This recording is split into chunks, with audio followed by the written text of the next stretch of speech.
La Bible dit d'elle-même qu'elle est Dieu révélé. Jean 1,1, au commencement était la parole, et la parole était avec Dieu, et la parole était Dieu.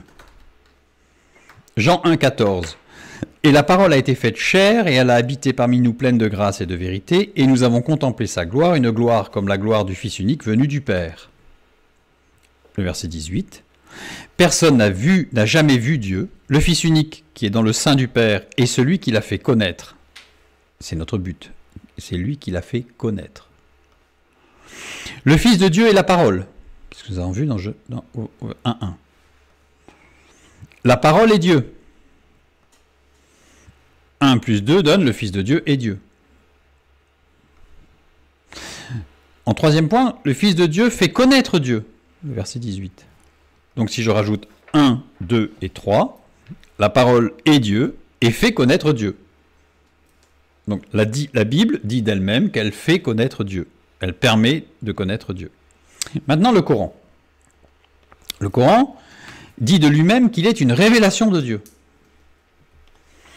Sourate 96, qui s'appelle l'adhérence, le verset 1. Alors, pourquoi je prends la sourate 96 ? Parce que la sourate 96 est la première sourate révélée selon la tradition islamique. Donc c'est la première. Bon, elle a été référencée 96, mais c'est la première révélée, soi-disant. Il est écrit ceci, « Lis ou récite au nom de ton Seigneur qui a créé. » Alors on va comparer ce qui est dit. « Lis ou récite, akra » qui dérive de « karra ». Coran, c'est Quran, dérive du verbe karra aussi. Le même.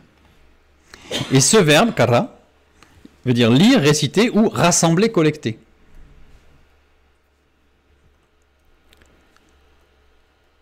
Ça veut dire que le Coran se définit comme une collection de textes à lire et à réciter.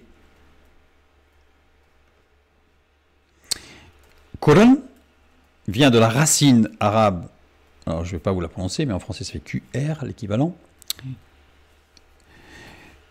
Ce qui est intéressant, c'est que l'arabe et l'hébreu ont les mêmes racines sémitiques, c'est-à-dire les mêmes racines biconsonantiques. Donc on retrouve en fait les mêmes racines. Et cette racine, ça veut dire se fixer en quelque lieu à quelque chose, s'y arrêter, s'en souvenir, faire un acte de commémoration. Ça veut dire quoi? Ça veut dire que le terme Quran, ou Coran, a été créé pour faire penser aux récitations pratiquées par les communautés juives ou chrétiennes et donner un caractère sacré et religieux au texte coranique. Ça veut dire qu'il implique systématiquement qu'on se rappelle de quelque chose qu'il y avait avant. Qu'est-ce qu'il y avait avant? La Bible, ou la Torah, si on veut être restrictif au niveau du Pentateuque, les 5 premiers livres de la Bible. J'ai mis les références par rapport à tout ce que je viens de dire sur Quran, parce que ça nécessiterait évidemment des heures pour détailler toute chose, mais j'ai mis les références dans la bibliographie à la fin, pour ceux que ça intéresserait. Le terme biblique, qui vient du grec ancien ta biblia, ou les livres, donc c'est un terme non biblique, hein, la Bible. C'est intéressant. Quran, c'est un terme coranique. Bible, ou biblia, en grec, ou biblion, n'est pas un terme biblique.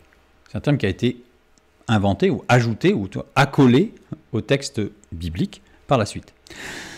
Ce texte biblique est réparti en 2 grandes parties. L'Ancien Testament, le Nouveau Testament, qui s'articulent toutes les deux, ces 2 parties, autour de la Torah. La Torah, le Pentateuque, les 5 premiers livres de la Bible, dans lesquels on trouve les 10 commandements, dont on va parler tout à l'heure, et que Jésus va reprendre à maintes reprises. Il va reprendre les textes du Pentateuque, donc de la Torah. Torah, en hébreu, Torah, qui veut dire littéralement notice d'emploi. Les 2 premières lettres qui forment le mot Torah, c'est livre ou écrit, ce qui est gravé, ce qui est écrit.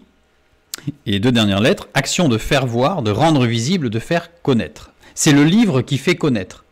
D'où la notice d'emploi. La notice d'emploi, c'est bien l'écrit qui permet de connaître, pour pouvoir être utilisé, qui vient de yacha, en hébreu, qui veut dire informer, enseigner, indiquer, instruction, instruire, montrer, se signaler, arroser, répandre. Ça veut dire que la Bible se définit comme étant le seul livre qui conduise à la connaissance de Dieu. La Bible, elle dit d'elle-même « je conduis à Dieu, je fais connaître Dieu ». Le Coran, lui, se veut être un dogme à réciter et à suivre sans comprendre. Ça veut dire que le Coran n'a fait pas connaître Dieu. Le Coran est un dogme à réciter, mais qui n'a pas vocation à faire connaître Dieu, il le dit lui-même. Par contre, la Bible, Torah plus Évangile, est annoncée comme le livre de Dieu par le Coran. J'ai mis les références des sourates, et qui sont, comme vous pouvez le voir, assez nombreuses. Alors on ne va pas les lire ce soir, ce n'est pas le sujet. Peut-être qu'un jour on fera un sujet sur l'islam et sur le Coran, mais ce n'est pas le sujet de ce soir. En tout cas, ceux qui le souhaitent pourront aller voir les sourates et prendre conscience que le Coran lui-même dit que le livre de Dieu, c'est la Bible. Torah et Évangile. Les deux, pas que l'Ancien Testament, les deux. Nous avons donc raison de ne regarder que la Bible pour connaître Dieu, puisque c'est le livre qui le fait connaître.